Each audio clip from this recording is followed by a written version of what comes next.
Hi, my name is Dwayne Denny from Surveillance Specialist Group, and I'm really happy to finally get a chance to make this video.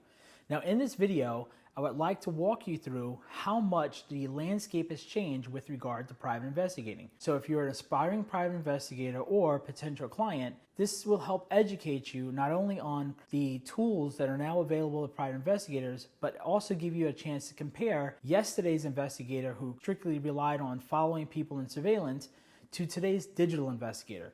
So in the next moment, we'll come back and we'll kick off with the first part of an investigation that we conducted just recently. This is a little device that I'm going to use to drive home the point that yesterday's private investigator may not be adequate enough to handle your investigative needs. This all began with an executive who went into his office one day, went to hang up his coat behind the chair, and as he turned, he happened to notice a small red light emanating from behind the chair. As he investigated the device, he saw it plugged into a charger very similar to that which you would use to charge your cell phone. So then he proceeded to examine the device. He took the device and he plugged it into his computer, and therein lies audio files. And as he clicked on the files, he could hear himself talking to other people in the office, as well as conversations he had had the day previously. He quickly identified this as a listening device. So his first step was to call in someone like Surveillance Specialist Group who conducts counter surveillance, which was the very first part of our investigation.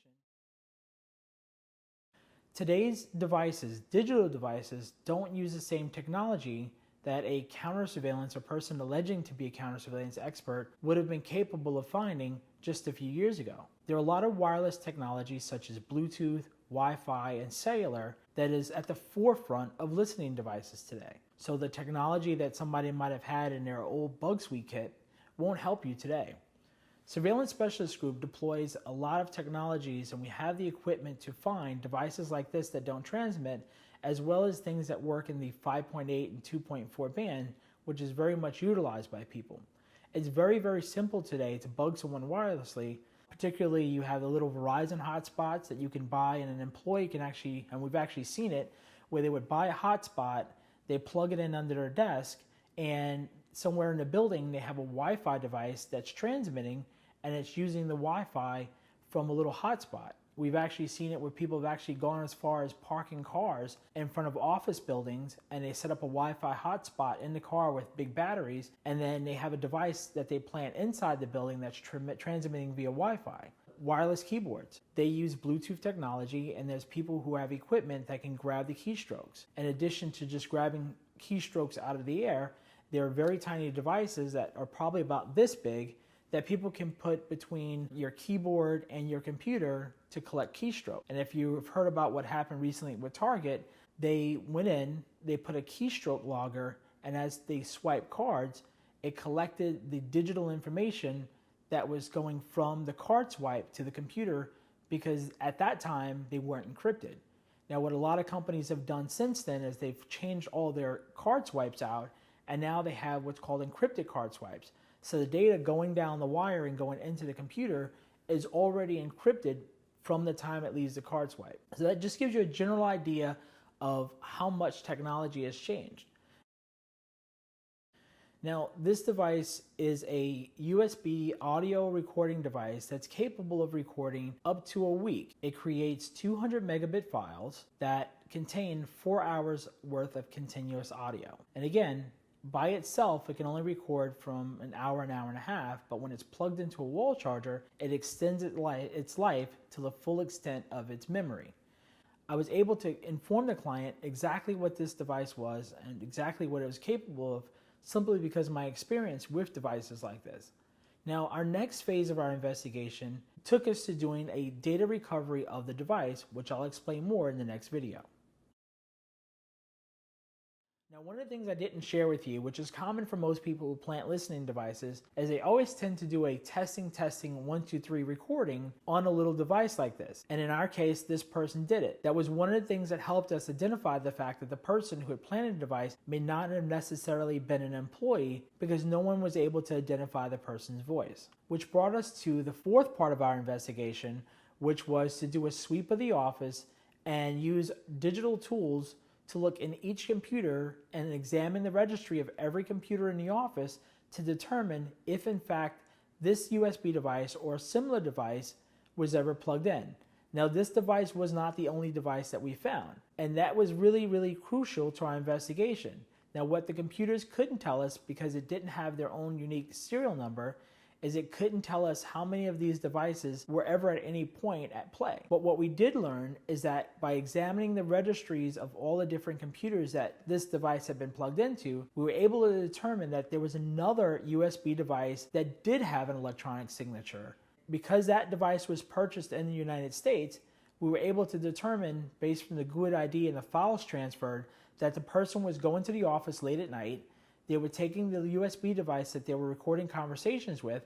They were going to just a random computer in the office that happened to be left on, plugging this device in, plugging in their USB hard drive, and then copying the recorded audio from this device onto their own personal hard drive. Now, most of you might think, well, how would that tell you who did it? I'll explain. The person that we believe that was responsible for this wind up being the only person who had a lot of instances of this other USB device that had its own serial number plugged into his computer late at night when there was nobody else in the office, or he would have been at home. Now, what made this person unique is he was the only person in the office who never let the IT department work on his computer. He was also known to have taken his computer home with him every single night. He was very diligent about it. He made sure he never ever left his computer in the office. So when we saw this other USB device that was associated with this USB device plugged into his computer, and only his computer, that was never in the office when this device was being plugged in, we knew that he was our number one suspect. Upon analysis of all the other computers, we were able to also find out that our perpetrator made a very fatal mistake, which will ultimately lead to him being identified as a person who planted the devices. As I mentioned before, every USB device sold in the United States has its own unique electronic identifier, which also includes your cell phone. This person was there late at night, and what we believe happened was his cell phone started to die. While he was waiting for these files to transfer, he plugged in his cell phone to allow it to charge. When he did that, the computer automatically recorded his electronic serial number from his cell phone into the computer's registry. Now, had it not been for a digital investigator, a forensic expert, this is evidence that would have been lost.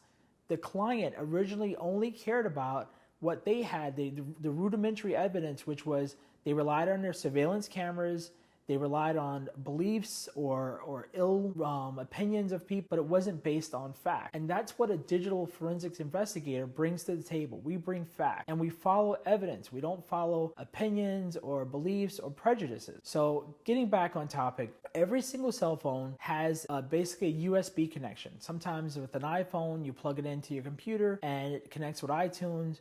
Android devices let you plug in, and you can use tools that let you bring in video and pictures and everything else. That electronic signature is used by the computer to load drivers. So by us being able to get that electronic signature, we were able to throw it into some of our other tools, and it identified the brand, the manufacturer, and the model of the phone. We were then able to contact the manufacturer of the phone and then give them the electronic serial number. They were then able to put that into their database and give us what's called the IMEI, which is basically the serial number that you use to activate a cell phone. Now, only thing that was left from that point was for our client to have someone issue a subpoena to the service provider, and we had our suspect. Now, if you've listened to this, you know that the digital landscape from following people has changed a lot. Now, that's just one example. Another way that we've changed the landscape of investigating is all the records that electronic devices capture from any one given point.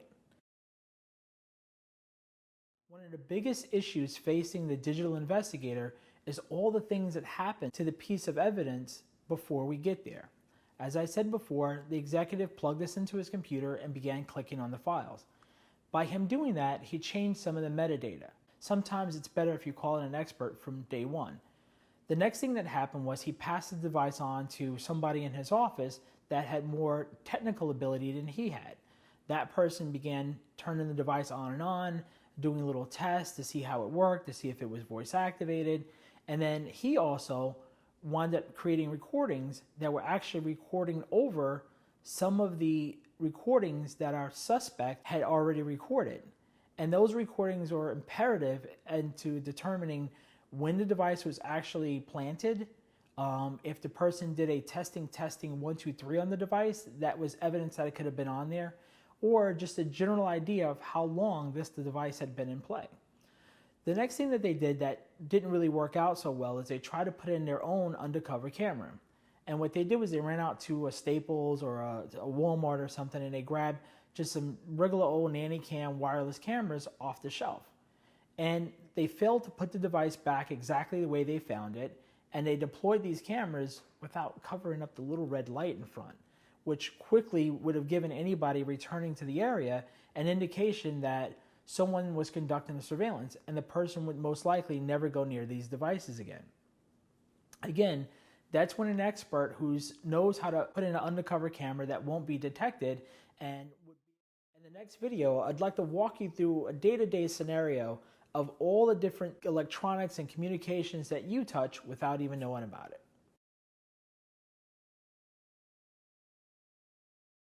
I want to just discuss some of the artifacts or the digital artifacts that can be found in a lot of the technology that we use.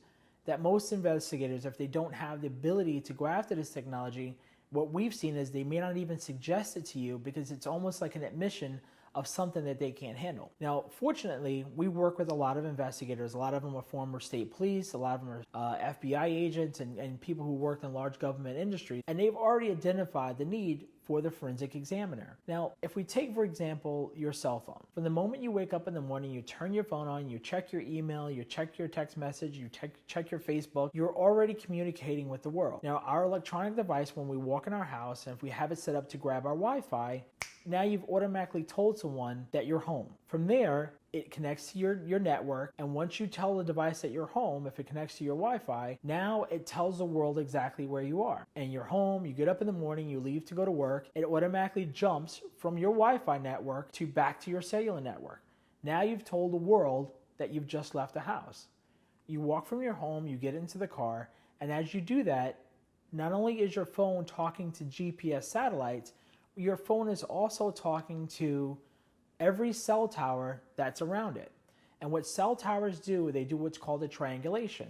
So in the same way that a GPS device uses satellites to triangulate where you are, cell towers essentially do the same thing. What they do is they all collect information as far as if you're here, then this device is maybe, or this cell tower is maybe 50 feet away. This one could be 150 feet away, and another cell tower could be 3,000 feet away. That's all an idea of where you are on the face of the planet. In addition to that, based on the signal strength, the cell towers can actually find out where you are as far as your altitude.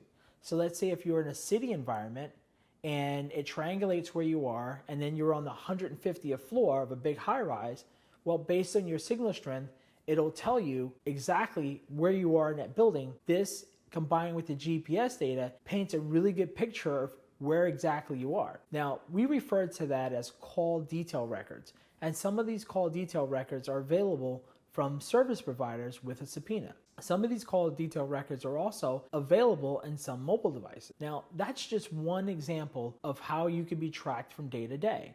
It's also a really good example of how the digital investigator can use that information when doing a forensics on a mobile device to tell whoever our client is exactly where you've been. In an iPhone, for example, this is referred to as breadcrumbs.